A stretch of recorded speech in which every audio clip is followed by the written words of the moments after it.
அவங்க வீட்ல கிறிஸ்மஸ் கொண்டாட போறாங்களாமா, அதனால நம்மள எல்லாரையும் கூப்பிடுவேன்னு வந்து சொன்னாமா. ஆமாமா, அவங்க அம்மாவும் அவளுக்கு லஞ்ச் கொடுக்க வரும்போது உங்க எல்லாரையும் மேரி வந்து கூப்பிடுவா, கண்டிப்பா எங்க வீட்டுக்கு வரணும், அப்படியே உங்க அம்மா அப்பா உங்க பாப்பா சித்தி எல்லாரையும் கூட்டிட்டு வந்தேன்னு சொன்னாமா. பப்பு சுப்பு, நீங்க சொல்றது உண்மையா?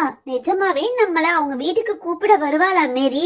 அப்பனா நானு அப்பா சித்தி எல்லாருமே வரும். ராதா, அவங்க கூப்பிட்டா அப்படியே வெறும் கையோட போயிடலாம்னு நினைக்காத.